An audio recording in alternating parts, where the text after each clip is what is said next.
अपने साथियों के साथ 16 मीरा हाइव की तरफ बढ़ रहा था। वो किसी तरह अंदर तो चले गए, लेकिन अंदर घुसते ही ब्लैक हैट को महसूस हुआ कि यहाँ कुछ तो गड़बड़ जरूर है। लेकिन प्रीस्ट ने उनकी बात नहीं सुनी। उसने अपने साथियों से कहा कि हमें रानी को किसी भी हाल में ढूंढना होगा, इसीलिए वो आगे बढ़ते रहे। तभी उन्हें सामने से कुछ आवाजें सुनाई दी तो सभी ने अपने हथियार तैयार कर लिए। लेकिन जल्द ही उन्हें एहसास हुआ कि ये तो एक जाल है और प्रीस्ट के साथ ही जमीन के नीचे धंसना शुरू हो गए, मानो उन्हें कोई खींच रहा हो नीचे। सभी एक के बाद एक इस जाल के शिकार बनते गए, लेकिन प्रीस्ट और ब्लैक हैट रोशनी की तरफ भागने लगे। लेकिन जैसे ही वो गुफा से बाहर निकलने वाले थे, ब्लैक हैट भी जाल में फंस गया और प्रीस्ट चाहकर भी उसे बचाने में नाकामयाब रहा। बताया जाता है कि इस दुनिया में हमेशा से वैम्पायर्स मौजूद हैं। इंसानों और वैम्पायर्स के बीच में एक खूनी जंग सदियों से चल रही है, जिसमें दोनों एक दूसरे के साथ साथ पूरी दुनिया को तबाह करते रहे। इन वैम्पायर्स से छुटकारा पाने के लिए इंसानों ने चर्च की 4 दीवारी के अंदर खुद को महफूज कर लिया, और तो और उन्होंने अपने शहरों को भी एक गेट की मदद से बंद कर दिया जिसमें चर्च के निशान बने हुए थे। फिर उन्होंने वैम्पायर्स के खिलाफ सबसे बड़ा हथियार बनाया, और वो थे खास तरह के प्रीस्ट। ये खास तरह के प्रीस्ट ताकतवर योद्धा थे जिन्हें वैम्पायर्स को खत्म करने की कला में महारत हासिल थी। ये इतने ज्यादा ताकतवर थे कि अकेले ही वैम्पायर्स की सेना को खत्म कर दिया करते, और जो बच जाते उन्हें एक दूसरे से अलग करके जेलों में डाल दिया जाता। लेकिन जैसे ही चर्च के अधिकारियों को महसूस हुआ कि अब तो उन्हें वैम्पायर्स से कोई खतरा नहीं है, तो उन्होंने धीरे धीरे प्रीस्ट्स को कम करना शुरू कर दिया, और अब दुनिया में सिर्फ कुछ ही प्रीस्ट बचे थे जिनकी अब किसी को कोई जरूरत नहीं थी, और उनका वजूद भी धीरे धीरे वैम्पायर्स की तरह खत्म होने लगा। इन सभी घटनाओं के कई साल बाद हम ओवन नाम के एक आदमी को देखते हैं जो अपने खेत की जमीन को खोद रहा था ताकि वो पता लगा सके कि खेती के लिए जमीन की कंडीशन कैसी है। फिर उसने अपनी पत्नी शैनन से कहा कि मेरे हिसाब से हमें खेती शुरू कर देनी चाहिए। ठीक उसी वक्त लूसी भी घर पहुंच गई। ओवन ने उससे पूछा कि अब तक कहां पर थी तुम? तो लूसी ने बताया कि वो शहर गई थी। ये सुनते ही ओवन भड़क पड़ा, क्योंकि लूसी उसके मना करने के बाद भी शहर चली गई। मगर लूसी ने भी जवाब में कहा कि अब मैं बड़ी हो चुकी हूँ। लेकिन ओवन का कहना सीधा था कि अगर इस घर में रहना है तो मेरे हिसाब से रहना पड़ेगा। मुझे ऐसा लगता है कि मैं जेल में हूँ, ये घर कम जेल ज्यादा है, लूसी ने चिल्लाकर कहा। तभी शैनन ने बीच में कूदते हुए कहा कि इतना लड़ने की कोई बात नहीं है, दोनों प्यार से बात किया करो। लेकिन तभी अचानक से जमीन कपकपाने लगी। इससे लूसी भी बहुत ज्यादा डर गई। ओवन ने बाहर जाकर चेक किया तो देखा कि वैम्पायर्स का एक झुंड घर की तरफ आ रहा है। उसने तुरंत दोनों को नीचे जाने के लिए कहा। शैनन ने घर की खुफिया जगह को खोला और लूसी को अंदर भेज दिया। शैनन ने लूसी से कहा कि चाहे कोई भी आवाज आए चिल्लाना मत, लेकिन वो अपने पति की मदद करने के लिए ऊपर ही रुक गई। इसके कुछ सेकंड बाद ही लूसी को गोलियां चलने की आवाज सुनाई दी और अपने माँ बाप की चीखें भी, जिन्हें वैम्पायर्स बड़ी ही बेरहमी से मार रहे थे। तभी अचानक से खुफिया कमरे का दरवाजा खुला और किसी ने दस्तक दी, जिसे देखकर लूसी डर से कांप गई। इसके बाद सीन सीधा कैथीड्रल शहर में खुला। ये शहर अभी भी चर्च की निगरानी में था। हम वहाँ प्रीस्ट को देखते हैं जो अपने घर जा रहा था। उसे लिफ्ट में एक बच्चा अपनी माँ के साथ दिखा। बच्चे ने बड़ी मासूमियत के साथ प्रीस्ट से उसके टैटू के बारे में पूछा, लेकिन उसकी माँ ने उसे डांटते हुए कहा कि प्रीस्ट से ऐसे बात मत करो। जैसे ही प्रीस्ट अपने कमरे में घुसने लगा, तभी उसने एक आदमी को दबोच लिया जो काफी देर से उसका पीछा कर रहा था। उस आदमी ने अपना नाम हिक्स बताया और कहा कि मैं उस शहर से आया हूँ जहाँ पर आपका भाई ओवन रहता है। हिक्स ने प्रीस्ट को बताया कि ओवन घायल हो चुका है और लूसी को वैम्पायर्स उठा ले गए। बेचारी शैनन जिंदा नहीं बच पाई। वो आदमी प्रीस्ट के पीछे पीछे अंदर चला गया और कहने लगा कि लूसी हमेशा आपके बारे में बात करती थी। वो कहती थी कि अगर वैम्पायर्स को कोई मार सकता है तो वो है मेरे अंकल। उस आदमी ने कहा कि मैं लूसी को बचाने जा रहा हूँ, मैं चाहता हूँ कि आप भी मेरा साथ दें। लेकिन प्रीस्ट ने तुरंत हाँ नहीं कहा। वो चर्च के बड़े अधिकारियों के पास गया। उसने वहाँ बताया कि मेरे परिवार के ऊपर वैम्पायर्स ने हमला किया है, लेकिन उन्होंने ये कहकर झुकला दिया कि कोई भी वैम्पायर जेल से बाहर निकला ही नहीं। उनके हिसाब से ये काम डाकुओं का होगा। उनका कहना था कि सभी वैम्पायर्स खत्म हो चुके हैं, लेकिन उनमें से एक फादर चेम्बरलिन ने प्रीस्ट की मदद करने की कोशिश की, लेकिन उसे भी रोक दिया गया और कहा कि प्रीस्ट लोगों का विश्वास हिलाने की कोशिश ना करे। एवरेज पाकिस्तानी हर महीने 10,000 रुपए से 50,000 रुपए की शॉपिंग करता है और शॉप हिलाने की कोशिश ना करे।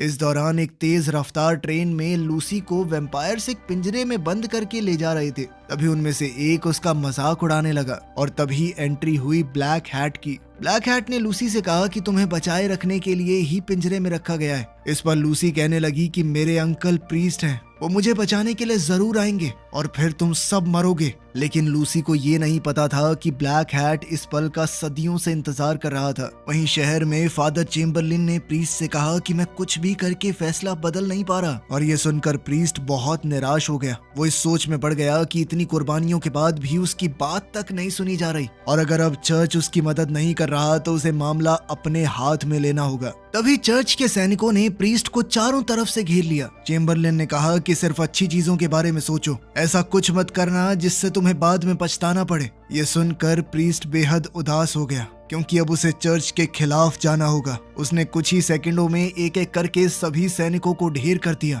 इसके बाद उसने अपने हथियार निकाले और लूसी को बचाने के लिए शहर से बाहर निकल गया। प्रीस्ट इंसानी दुनिया के आखिरी निशान छोड़कर वेस्टलैंड के वीरान और खतरनाक इलाके में घुस गया। बेहद तेज रफ्तार के साथ वो आगे बढ़ता गया और सीधा अपने भाई के घर पहुंच गया। प्रीस्ट उस उजड़े हुए घर के अंदर गया और वहां उसे ओवन के परिवार की एक फोटो मिली, और बाहर हिक्स ने सोचा कि लुटेरे घर में घुस आए हैं। लेकिन जब उसने देखा कि ये प्रीस्ट है तो वो बहुत खुश हुआ। फिर दोनों साथ में शहर चले गए। शहर पहुंचते ही हिक्स ने एक सेल्समैन को अपने शहर से बाहर निकाल दिया, क्योंकि वो लोगों को वैम्पायर्स के खिलाफ नकली हथियार बेचने की कोशिश कर रहा था। लेकिन शहर के लोग उल्टा उन दोनों को ही गलत कहने लगे कि हमें हथियारों की जरूरत है, तुम रोक क्यों रहे हो उसे। लेकिन हिक्स ने कहा कि अब हमारे साथ प्रीस्ट है, अब कोई वैम्पायर नहीं बच पाएगा। बाद में हिक्स और प्रीस्ट डॉक्टर का इंतजार करते हुए बातें करने लगे। वो यहाँ पर ओवन को देखने आए थे। फिर प्रीस्ट अंदर गया और ओवन के पास बैठा। ओवन ने उससे पूछा कि वो कभी वापस क्यों नहीं आया, जिसके जवाब में प्रीस्ट ने कहा कि मुझे घर आने की इजाजत नहीं थी।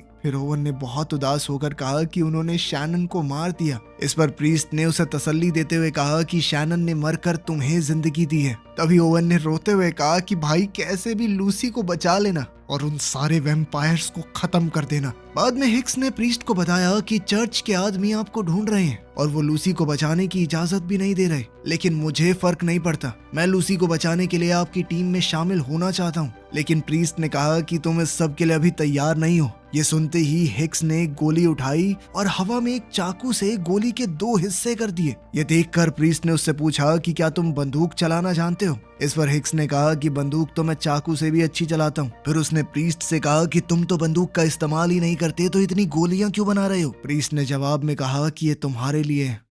उधर कैथीड्रल शहर में एक लेडी प्रीस्ट को चर्च में बुलाया गया और उसे हुक्म दिया गया कि किसी भी हालत में मेन प्रीस्ट को जिंदा या मुर्दा पकड़ कर लाओ। लेकिन उस औरत प्रीस्ट को पादरी की ये बात पसंद नहीं आई, पर फिर भी उसे मजबूरन हुक्म मानना पड़ा। दूसरी तरफ प्रीस्ट अपने भाई का अंतिम संस्कार कर रहा था। हाँ, ओवन भी अब मर चुका है, उसे शैनन के साथ ही दफनाया गया। जल्द ही हिक्स ओवन के घर पर प्रीस्ट से मिला। उसने पूछा कि क्या तुम्हें कोई सुराग मिला। प्रीस्ट ने बताया कि उसे ऐसे पैरों के निशान मिले हैं जो ना तो वैम्पायर्स के हैं और ना ही उनकी सेवा करने वाले गुलामों के। इसके बाद उन्होंने उस तरफ तलाशना शुरू कर दिया जिस तरफ से निशान आए थे। इसके बाद दोनों सीधा वहां पहुंच गए जहां कैदी वैम्पायर्स को रखा गया था। हिक्स ने कहा कि ये इंसानों में सबसे गिरे हुए लोग हैं। उनके पास ज्यादा समय नहीं था क्योंकि सूरज अब ढलने लगा था। जैसे ही वो अंदर गए उन्होंने देखा कि वहाँ कोई गार्ड नहीं है। पूरी जगह वैम्पायर्स का ध्यान रखने वाले इंसानों से भरी हुई है।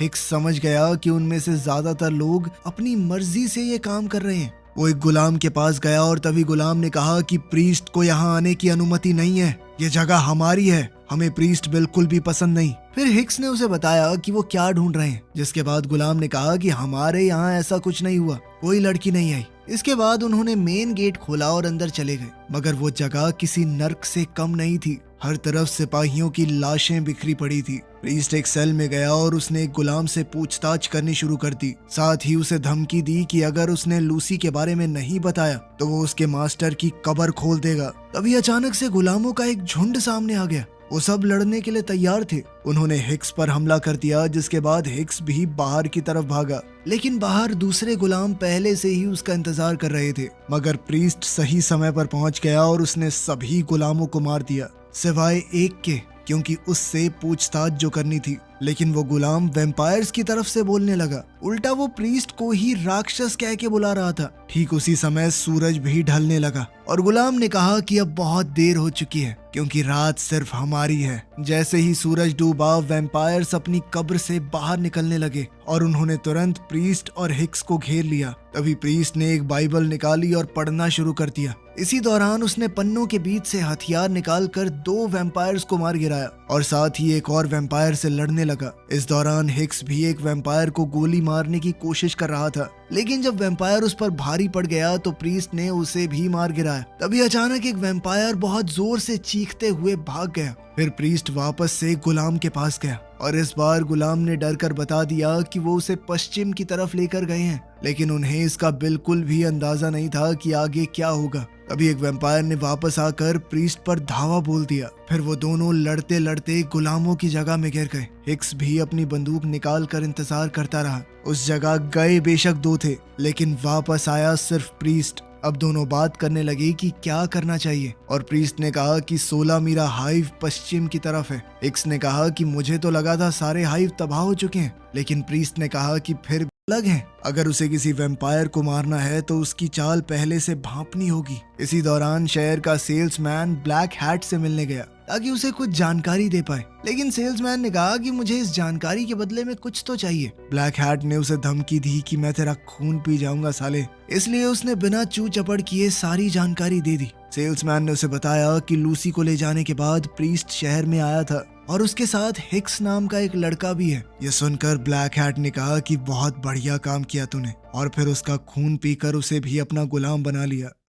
ठीक उसी वक्त वो लेडी प्रीस्ट ओवन के घर तक पहुंच गई, लेकिन उसे वहां प्रीस्ट कहाँ मिलने वाला था। वो तो हिक्स के साथ पश्चिम दिशा की तरफ निकल पड़ा। रास्ते में थोड़ा आराम करते हुए प्रीस्ट ने पूछा कि क्या ओवन को पता था तुम्हारे और लूसी के बारे में, जिसके जवाब में हिक्स ने कहा कि नहीं। जब प्रीस्ट ने पूछा क्या तुम लूसी से सच में प्यार करते हो, तो हिक्स ने हाँ में जवाब दिया। इस पर प्रीस्ट ने कहा कि अगर वो इन्फेक्टेड हुई तो मैं उसे मार दूंगा। इस पर हिक्स तुरंत बोल पड़ा कि मैं ऐसा करने नहीं दूंगा तुम्हें। आखिरकार दोनों हाइव तक पहुंच गए और उसकी दीवारों पर चढ़ने लगे। जैसे ही उन्होंने अंदर कदम रखा, प्रीस्ट को जंग के वक्त की यादें सताने लगी जब वो अपने साथियों के साथ वहां आया था। उसने हाइव में रोशनी की और हिक्स से कहा कि जो भी सामने आए उसे गोली मार देना। फिर प्रीस्ट सुरंग से नीचे कूद गया। इसी बीच हिक्स को मिट्टी के नीचे दबा हुआ एक खिलौना मिला और वो हाइव के आसपास के इलाके को देखने लगा। तभी उसके पीछे एक जीव आ गया और नीचे प्रीस्ट हाइव की सुरंग की जांच करने लगा। तभी उसने देखा कि कोई उसके पास से भाग कर गया है और वो भी उसके पीछे भागा। जब उसे सुरंग के आखिरी सिरे पर रोशनी दिखाई दी, तभी अचानक से लेडी प्रीस्ट ने उस पर हमला करने की कोशिश की, मगर वो नाकामयाब रही। उस लेडी प्रीस्ट का नाम असल में टिया है। फिर प्रीस्ट ने उससे पूछा कि तुम यहाँ पर क्या कर रही हो, तो उसने बताया कि मुझे तुम्हें पकड़ने के लिए भेजा गया है। मैं और मेरे बाकी लोग पहले ही अलग अलग हो गए थे। तब प्रीस्ट ने उसे समझाया कि मेरे पास कसम तोड़ने के अलावा कोई रास्ता नहीं था। तभी उन्हें दूर से गोली चलने की आवाज आई। जब दोनों हिक्स को ढूंढ रहे थे तो प्रीस्ट ने उसे बताया कि एक राक्षस इस हाइव की रक्षा करता है जो इतना बड़ा है कि नीचे नहीं आ सकता। जल्द ही दोनों प्रीस्ट बाहर कूदकर उससे लड़ने लगे। राक्षस ने जबरदस्त हमले से प्रीस्ट को गिरा दिया और फिर टिया के पीछे भागने लगा। अब राक्षस ऊपर से चक्कर काट कर हमला करने का मौका ढूंढने लगा, लेकिन तब तक प्रीस्ट और टिया उस तक पहुंच चुके थे और प्रीस्ट ने हमला करके उसे खत्म कर दिया। तभी अचानक राक्षस फिर से होश में आ गया, लेकिन इस बार हिक्स ने गोली मारकर उसका काम तमाम किया। बाद में दोनों प्रीस्ट आपस में बात कर रहे थे जबकि हिक्स पहरेदारी कर रहा था। फिर टिया ने कहा कि मैं तुम्हें पकड़ने नहीं आई, सिर्फ चेतावनी देने आई थी। और जल्द ही वो एक नए दोबारा बनाए गए हिस्से तक पहुंचे और इस बार जब वो अंदर गए तो उन्होंने एक बहुत बड़ा अड्डा देखा जिसे देखकर लग रहा था कि ये नई सेना के लिए बनाया गया हो। मगर अजीब बात ये थी कि वहां तो कोई भी नहीं था। तभी अचानक प्रीस्ट टिया और हिक्स के पास आकर कहने लगा कि हवा का रुख बदल रहा है। जल्द ही उनकी नजर एक बड़ी एग्जिट पर पड़ी जो कि सीधा जेरिको शहर की तरफ खुलेगी। वहीं पर बाकी प्रीस्ट भी जा रहे थे।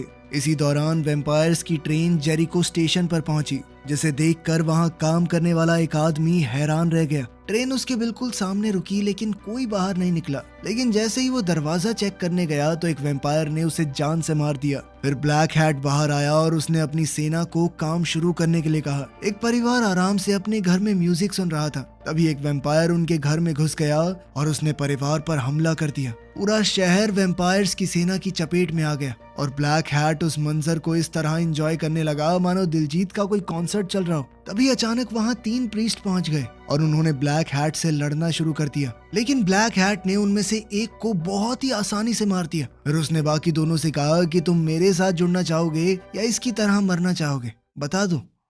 अगली सुबह जब तीनों शहर में पहुंचे तो देखा कि सब कुछ सूना पड़ा है। वो बिल्डिंग में बचे हुए लोगों की तलाश करने के लिए अलग अलग हो गए। तभी टिया को एक डायनामाइट बॉम्ब मिला और वहीं प्रीस्ट एक खाली घर में चला गया। फिर जब हिक्स और टिया मिले तो हिक्स ने कहा कि यहाँ तो कोई भी जिंदा नहीं बचा। ये सुनते ही टिया ने कहा कि खाने वाले मुंह बहुत ज्यादा थे। तभी उन्होंने शहर के बीच में प्रीस्ट को देखा जो अपने 3 साथियों की लाशों के सामने बैठकर उनकी आत्मा की शांति के लिए प्रार्थना कर रहा था। ये देखकर टिया भी जमीन पर उसके साथ बैठ गई। हिक्स ने गुस्से में आकर पूछा कि ये किस तरह का वैम्पायर है जिसने 3 प्रीस्ट्स को मार दिया। प्रीस्ट ने जवाब दिया कि ऐसा कुछ हमने कभी नहीं देखा। फिर उसे समझ आया कि सूरज उगने से पहले वैम्पायर शहर से कैसे गायब हो गए। वो जल्द ही ट्रेन स्टेशन पर गए जहाँ हिक्स ने बताया कि ट्रेन शहरों तक जाती है और इसका अगला स्टॉप होगा कैथीड्रल शहर। ये सुनते ही टिया और प्रीस्ट समझ गए कि ये सब एक सोचा समझा प्लान था ताकि सभी प्रीस्ट्स को शहर से बाहर निकाला जा सके और फिर पूरी वैम्पायर सेना बेखौफ होकर शहरों पर हमला करेगी। तभी टिया ने उन्हें डायनामाइट बॉम्ब दिखाया और साथ ही उसने एक प्लान भी बताया कि वो बम की मदद से रेल की पटरी को उड़ा सकते हैं। फिर तुम दोनों मिलकर लूसी को ट्रेन से निकाल लेना। प्रीस्ट भी अब बाइक में पेट्रोल भरवाने चला गया। इसी दौरान ब्लैक हैट ने थकी हुई और बुरी तरह से जख्मी लूसी को खाना दिया और कहने लगा, तुम सोच रही होगी ना मैं क्या चाहता हूँ। मैं भी वही चाहता हूँ जो हर किसी का सपना है, शांति से जिंदगी गुजारना और क्या, बिना किसी रोक टोक के। लूसी ने बड़ी चालाकी से एक चाकू उठाकर छुपा लिया। फिर उससे पूछने लगी कि तुम असल में हो कौन। ब्लैक हैट का मानना था कि वैम्पायर्स इंसानों से ज्यादा बेहतर होते हैं और वो अब दुनिया से उसकी गंदगी यानी इंसानों को साफ करना चाहता है। और ब्लैक हैट को पूरा यकीन था कि लूसी और प्रीस्ट इस नेक काम में उसकी मदद करेंगे।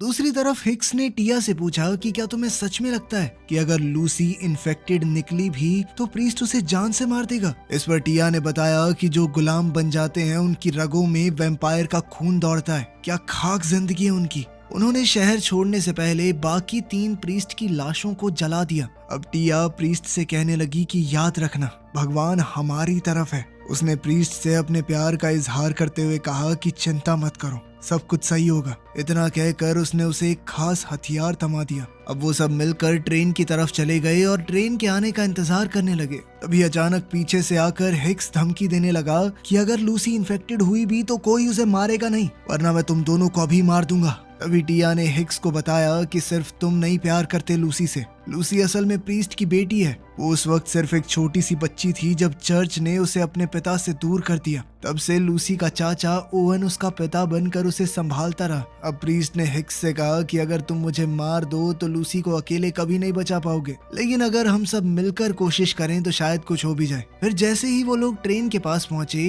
प्रीस्ट ने टिया से कहा कि चाहे हम ट्रेन में मौजूद क्यों ना हो, तुम ट्रेन को उड़ा देना। अब हिक्स जल्दी से ट्रेन में घुस गया। टिया आगे निकल गई और बहुत सारे गुलाम राइडर्स भी उसका पीछा करने लगे, मगर उसने अपनी बाइक के नाइट्रो ऑन कर दिए और वो हवा की रफ्तार से आगे बढ़ने लगी। उधर हिक्स ट्रेन के अंदर एक वैम्पायर्स से भरे हुए डब्बे में घुस गया और प्रीस्ट ट्रेन के ऊपर चढ़ गया जहां ब्लैक हैट पहले से उसका इंतजार कर रहा था। ब्लैक हैट को देखकर प्रीस्ट एकदम हैरान रह गया। ब्लैक हैट ने बताया कि वैम्पायर्स की रानी ने मुझे चुना है ताकि हम दोनों मिलकर दुनिया पर राज कर सकें। उसने प्रीस्ट से भी कहा कि मेरे साथ जुड़ जाओ, हम दोनों दोबारा से भाइयों की तरह शहर में वापस जाएंगे और उन सभी बुड्ढों और चर्च को खत्म कर देंगे जो हमें पहले भी परेशान करते थे। प्रीस्ट ने उससे सीधा अपनी बेटी के बारे में पूछा और ब्लैक हैट ने कहा कि मैं तुम्हारे फैसले का इंतजार कर रहा हूँ। तभी प्रीस्ट ने उस पर हमला कर दिया, लेकिन ब्लैक हैट ने बड़ी आसानी से उसका वार रोक कर कहा कि मैं तुमसे बहुत ज्यादा ताकतवर हूँ और इस बार तुम्हारा जीतना नामुमकिन है। इस दौरान टिया ने रेल की पटरी पर बम बिछा दिए थे और उसने अपने पीछे आते हुए राइडर्स को भी देख लिया। उसने लड़ने के लिए खुद को तैयार किया और तुरंत दुश्मनों पर हमला कर दिया। अपनी जबरदस्त ताकत और तकनीक से उसने सबको मार गिराया।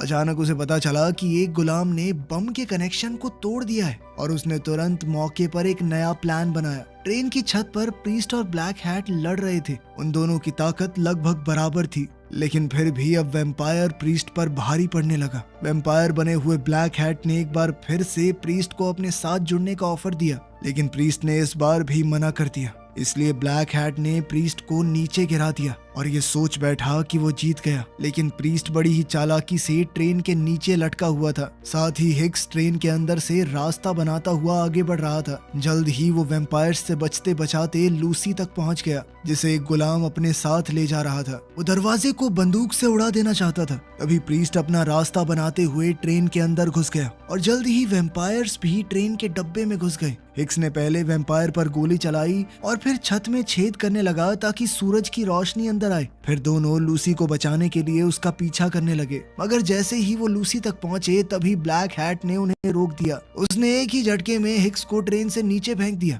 लेकिन हिक्स को वहीं पास में पड़ी एक गुलाम की मोटरसाइकिल मिल गई। वहीं ट्रेन में ब्लैक हैट ने प्रीस्ट को बुरी तरह पीटना शुरू कर दिया। उधर लूसी ने भी जैसे तैसे खुद को आजाद करवाया और गुलाम को आग लगा दी। फिर वो वैम्पायर पर हमला करने लगी कि छोड़ दो मेरे अंकल को। तो ब्लैक हैट ने उसे बताया कि ये तुम्हारे अंकल नहीं है, पाप है तेरा। प्रीस्ट ने दोबारा हमला करने की कोशिश की, लेकिन ब्लैक हैट ने उसे पकड़कर दीवार में चाकू से लटका दिया। ब्लैक हैट लूसी को ट्रेन से बाहर ले गया और उसने प्रीस्ट को वहीं जलने के लिए छोड़ दिया। उसी वक्त टिया अपनी बाइक पर बम लगाकर ट्रेन की तरफ बढ़ने लगी। जल्द ही प्रीस्ट भी होश में आ गया। उसने जैसे तैसे खुद को दीवार से अलग किया। ब्लैक हैट लूसी का खून पीने ही वाला था, तभी प्रीस्ट ने अचानक आकर उस पर हमला कर दिया। लूसी गिर गई, लेकिन प्रीस्ट ने उसी वक्त लूसी को पकड़ लिया। दोनों ट्रेन के किनारे पर लटक गए। ब्लैक हैट उन्हें नीचे धकेलने ही वाला था, लेकिन तभी टिया भी ट्रेन के नजदीक पहुंच गई। टिया ऐन मौके पर अपनी बाइक से कूद गई और जैसे ही बाइक ट्रेन से टकराई, प्रीस्ट फौरन लूसी को पकड़कर ट्रेन से कूद गया।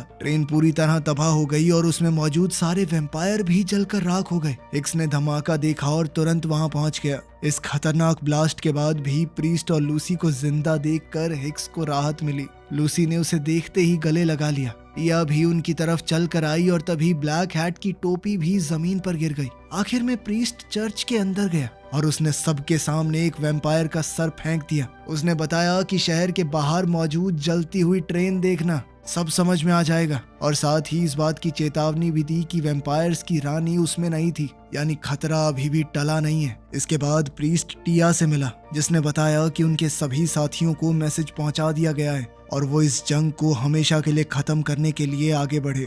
वीडियो पसंद आई तो लाइक कर देना, चैनल को सब्सक्राइब कर लेना। मिलते हैं अगली वीडियो।